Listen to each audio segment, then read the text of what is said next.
ഒത്തിരി സ്വപ്നങ്ങൾ സീരിയലിൻ്റെ ഏറ്റവും പുതിയ പ്രൊമോ റിവ്യൂയിലേക്ക് എല്ലാ കൂട്ടുകാർക്കും സ്വാഗതം. അങ്ങനെ സത്യങ്ങളെല്ലാം ശർമിളയുടെ വായിൽ നിന്ന് വസുന്ധര അറിയുന്നുണ്ട്. അത് കേൾക്കുന്ന വസുന്ധരയാണെങ്കിൽ ആകെ ഷോക്കാവുന്നുണ്ട്. പെട്ടെന്ന് വസുന്ധര ദേഷ്യത്തോടെ ചാടി എണീറ്റിട്ട് പറയുന്നുണ്ട്, എൻ്റെ മരുമകളായി വരാൻ ഞാൻ ആഗ്രഹിച്ചിരുന്നത് ശിവനന്ദയാണ്.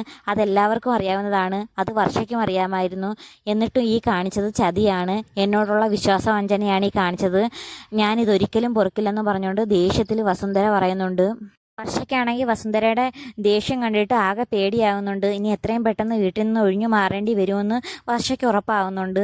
അങ്ങനെ വർഷയാണെങ്കിൽ വിവേകിനോട് ദേഷ്യപ്പെടുന്നുണ്ട്. ഞാൻ അന്നേ പറഞ്ഞതല്ലേ ഇത് വേണ്ടാന്ന്, എന്നിട്ടും നിങ്ങൾ തന്നെ അല്ലേ പിറകി വന്നതെന്നും പറഞ്ഞുകൊണ്ട് വിവേകിൻ്റെ കൂടെ ആകെ ദേഷ്യപ്പെടുന്നുണ്ട്. ഈ സമയത്ത് അഞ്ജു ആണെങ്കിൽ വർഷയെ ഓരോന്നും പറഞ്ഞ് സമാധാനിപ്പിക്കാൻ ശ്രമിക്കുന്നുണ്ട്. എന്നാൽ അമ്മയുടെ ദേഷ്യം കണ്ടിട്ടാണെങ്കിൽ വിവേകിനും പ്രത്യേകിച്ചൊന്നും പറയാൻ സാധിക്കുന്നില്ല. ആ സമയത്ത് ശിവനന്ദ ഓരോന്നും പറഞ്ഞ് വസുന്ധരയെ തണുപ്പിക്കാനൊക്കെ ശ്രമിക്കുന്നുണ്ട്.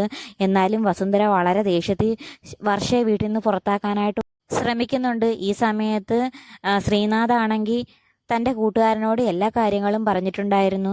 കൂട്ടുകാരൻ ആ സമയത്തും പറയുന്നുണ്ട്, എല്ലാ ഓർമ്മകളും നഷ്ടപ്പെട്ടെങ്കിലും നീ വർഷയെ പറ്റിയുള്ള ഓർമ്മകളൊന്നും നിനക്ക് നഷ്ടപ്പെട്ടില്ലല്ലോ, അത് തന്നെ വലിയ കാര്യമെന്ന് പറയുന്ന സമയത്ത് ശ്രീനാഥ് പറയുന്നുണ്ട്, അങ്ങനെ മറക്കാൻ വേണ്ടിയല്ല ഞാൻ അവളെ സ്നേഹിച്ചത്, അത്രയും ആത്മാർത്ഥമായിട്ടാണ് ഞാൻ അവളെ സ്നേഹിച്ചത്. എന്നെങ്കിലും ഒരിക്കൽ ഞാൻ അവളെ കണ്ടെത്തുക തന്നെ ചെയ്യുമെന്ന് കൂട്ടുകാരനോട് പറയുകയും ചെയ്യുന്നുണ്ട്. എന്നാൽ വർഷയാണെങ്കിൽ തൻ്റെ ഓഫീസിൽ പുതുതായി ചാർജ് എടുത്ത മാനേജർ ശ്രീനാഥാണെന്ന് അറിയുന്നില്ല.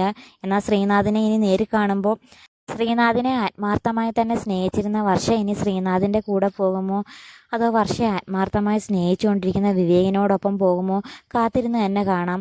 ഒരിക്കലും വർഷയും വിവേകും തങ്ങളിലുള്ള വിവാഹത്തിന് വസുന്ധര അനുമതി നൽകിയില്ലെങ്കിൽ വർഷ ഒരിക്കലും വിവേകിനെ സ്വീകരിക്കില്ലെന്ന് വിവേകിനോട് തന്നെ വാക്ക് പറഞ്ഞിട്ടുണ്ട്.